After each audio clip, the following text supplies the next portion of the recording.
Hello friends, LGR study के YouTube channel में आपका स्वागत है। फ्रेंड्स, आज हम पॉलिटिकल साइंस का क्लास करने वाले हैं। पॉलिटिकल साइंस का आपका फर्स्ट चैप्टर जो है राष्ट्र निर्माण की चुनौतियां, इसका आज लास्ट क्लास है और इसके बाद नेक्स्ट क्लास में हम इसका ऑब्जेक्टिव और सब्जेक्टिव आपको कवर करा देंगे। लेकिन क्लास शुरू होने से पहले आप एक बार शेयर कर दीजिए ताकि आपके उन साथी के पास पहुंच सके जो इंटरमीडिएट बोर्ड एग्जाम का तैयारी कर रहे हैं और आपकी तरह वो भी अच्छी तैयारी का फ़ायदा उठा सके।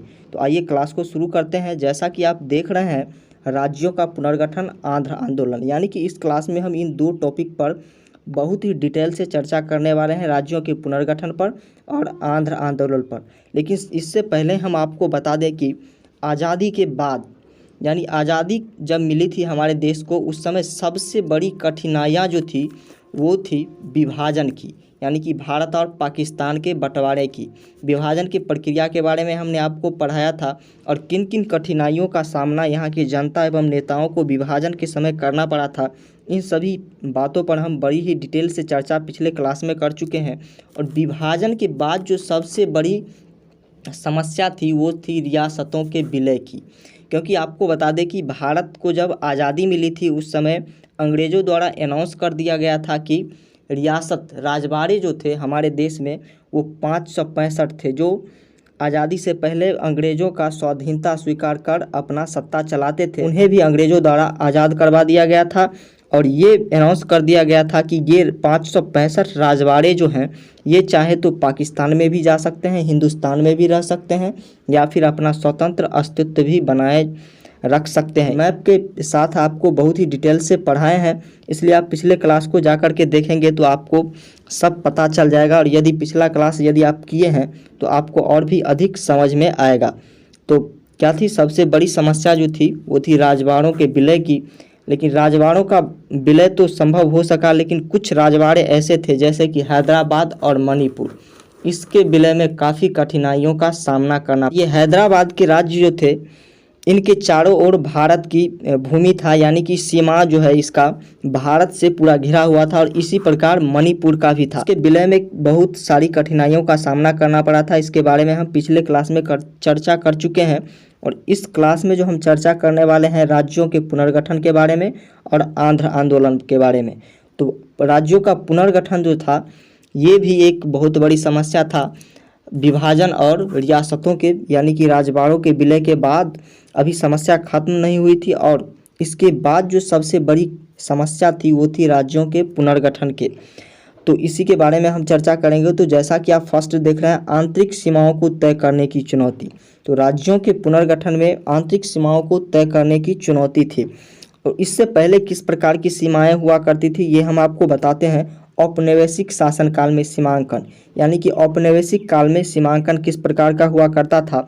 तो औपनिवेशिक काल में जो सीमा हुआ करता था राज्यों का, वो राजाओं द्वारा जो है अच्छी तरह से शासन किस प्रकार से कर पाएंगे इस प्रकार से वो जो है अपने क्षेत्र का सीमांकन करते थे कि किस तरह से हम अपने क्षेत्र पर पकड़ बनाए रख सकेंगे। इस तरह से अपने राज्य की सीमा को तय करते थे औपनिवेशिक काल में। और अंग्रेज जो थे वो जिस राज्य को जीत लेते थे उस राज्य को एक अलग क्षेत्र बना देते थे और उसका एक अलग नाम दे दिया जाता था, उसका सीमा अलग कर दिया जाता था। तो इस प्रकार से जो है अंग्रेज और औपनिवेशिक समय में, लेकिन इस सीमाओं को हमारी जो सरकार थी वो बिल्कुल ही खराब बता रही थी और वो जो है अलग तरीके से राज्यों का सीमांकन करना चाहते थे। और आपको बता दें कि कांग्रेस के अधिवेशन जो हुए थे 1920 में, कब 1920 में कौन से अधिवेशन हुए थे ये भी हम आपको बता देते हैं। नागपुर अधिवेशन, कौन से अधिवेशन हुए थे 1920 में? नागपुर अधिवेशन। और इसी अधिवेशन में कांग्रेस नेताओं ने तय किया था, वादा किया था कि हम जो राज्यों का सीमांकन करेंगे, हालांकि 1920 में आज़ादी नहीं मिली थी, लेकिन इस मीटिंग में जो तय किया गया था कि इसका सीमांकन जो होगा राज्यों का वो भाषा के आधार पर होगा। किसके आधार पर होगा? भाषा के आधार पर राज्यों का सीमांकन। ये बात कर लेते हैं बंटवारों के बाद की परिस्थिति की। तो कौन सी परिस्थिति की बात हम करने वाले हैं? तो यही राज्यों के सीमांकन यानी पुनर्गठन के समस्याओं की बात करने वाले हैं बंटवारे के बाद। बंटवारे से पहले यानी कि 1920 में ये लोग जो अनाउंस किए थे कि हम भाषा के आधार पर बांटेंगे, यही लोग को अब शक हो रहा था कि यदि हम भाषा के आधार पर राज्यों को बांटेंगे, उसका सीमा तय करेंगे, तो बहुत बड़ा विद्रोह हो जाएगा। जिस तरह से पहले औपनिवेशिक समय में एक राज्य के राजा दूसरे राज्य के राजा के विरोधी होते थे, इस तरह से एक भाषी लोग दूसरे भाषा के लोग का विरोध करेंगे और अखंड भारत का निर्माण जो सपना है ये अधूरा ही रह जाएगा। इसलिए सबसे बड़ी चिंता हमारे नेताओं की थी भाषा के आधार पर बनाए गए प्रांत पर, कि इस तरह से यदि बना दे तो बहुत बड़ी कठिनाइयों का सामना हमें करना पड़ सकता है। और इससे क्या क्या कठिनाइयाँ होगी, तो सांस्कृतिक बहुलता हो जाएगी। जिस तरह का जिसका संस्कृति है वो उस प्रकार से अपने को ढालने की कोशिश करेंगे, और हमें तो एक भारत बनाना था। दूसरी की बात यदि करें तो वो थी भाषाई पहचान। ये भी एक बहुत बड़ी समस्या हो जाएगी यदि भाषा के आधार पर हम राज्यों का निर्माण करें। और सबसे बड़ी समस्या जो थी वो थी राष्ट्रीय एकता को बरकरार रखना। यदि हम भाषा के आधार पर राज्यों का गठन कर दें तो राष्ट्रीय एकता बरकरार नहीं रह सकती है, ऐसा मानना था कांग्रेसी नेताओं का। हमारी जो सरकार थी आज़ादी के बाद की, उनका ऐसा मानना था, लेकिन ऐसा नहीं हो सका। और राज्यों का गठन जो हुआ वो भाषा के आधार पर ही हुआ था। उस समय भाषा के आधार पर ही राज्यों का गठन हुआ था। और तेलुगु भाषी क्षेत्र में विरोध और आंध्र आंदोलन, इनके बारे में हम अब जानेंगे कि तेलुगु भाषी क्षेत्र में विरोध क्यों हुआ। तो आपको बता दें, तेलुगु भाषी क्षेत्र, मद्रास के तेलुगु भाषी क्षेत्र जो थे, वहाँ के लोग चाहते थे कि हमारे राज्य का निर्माण तेलुगु भाषा के आधार पर हो, और मद्रास का जो ये क्षेत्र है इसको आंध्र प्रदेश बना दिया जाए। क्या बना दिया जाए? आंध्र प्रदेश सरकार जो है आज़ादी के बाद भाषा के आधार पर राज्यों का निर्माण चाहती ही नहीं थी, इसलिए बहुत बड़ा जो है विद्रोह हो गया, आंदोलन हो गया। और तेलुगु भाषी क्षेत्र के समर्थन में वहाँ के सभी नेता आ गए। जनता तो समर्थन में थे ही कि हमें आंध्र प्रदेश राज्य चाहिए, मद्रास राज्य को हटा करके। इसलिए बहुत बड़ा विद्रोह हुआ, और जितने भी उस समय के विद्रोही थे वो सरकार के खिलाफ हो गए, क्योंकि आंध्र प्रदेश राज्य बनाना है तो बनाना है। ऐसे में ही एक बहुत बड़ा समर्थन इस आंदोलन को मिल गया था।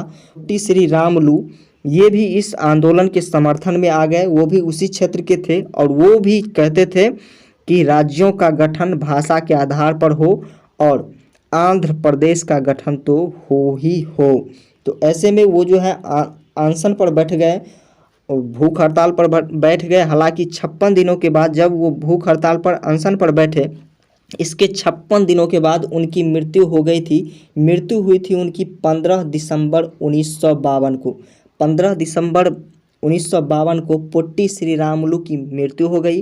पोट्टी श्री रामुलु कौन थे, इनके बारे में हम थोड़ी विस्तार से हम आपको बता देते हैं, क्योंकि वो गांधीवादी नेता थे। 1952 में अनशन पर ही इनकी मौत हो गई थी। 1901 में इनका जन्म हुआ था। और सबसे बड़ी बात ये है कि इन्होंने नमक सत्याग्रह में भाग लिया था, वो भी सरकारी नौकरी को छोड़ करके इन्होंने नमक सत्याग्रह में भाग लिया था। और 1946 में इस मांग को लेकर उस उपवास पर बैठे थे कि मद्रास प्रांत के मंदिर दलितों के लिए खोल दिए जाएं।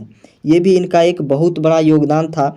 दलितों के लिए ये इस उपवास पर बैठ गए थे, आंदोलन पर बैठ गए थे, और ये कह रहे थे कि मद्रास के मंदिरों में दलितों का, क्योंकि आपको बता दें कि उस समय दलितों का यानी कि छोटे जातियों का जो है मंदिरों में घुसना मना था। सिर्फ ऊंची जाति के लोग ही मंदिरों में जा सकते थे, पूजा कर सकते। जैसा कि हम आपको बताएं कि ये गांधीवादी नेता थे, गांधी जी के विचारों पर ये चलते थे, और इस मांग को लेकर इन्होंने बहुत बड़ी जो है आंदोलन किया था, भूख हड़ताल किया था। और उसके बाद 19 अक्टूबर 1952 को आमरण अनशन पर बैठे थे, इसलिए कि आंध्र प्रदेश का स्थापना हो। हालांकि इनकी मृत्यु हो गई थी 1952 में, 15 दिसंबर 1952 को।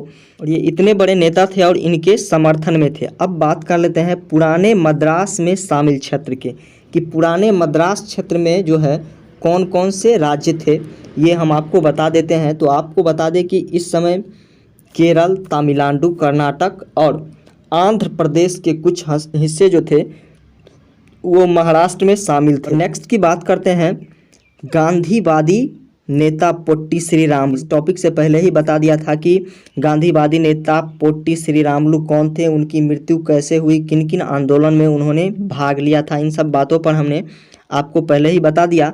और इसके नेक्स्ट जो है वो है अलग आंध्र प्रदेश की घोषणा। इसके बारे में हम चर्चा कर लेते हैं। तो अलग आंध्र प्रदेश की जो घोषणा हुई थी उसके पहले एक कमेटी बनाई गई थी और उसकी अध्यक्षता कर रहे थे न्यायाधीश फजल अली।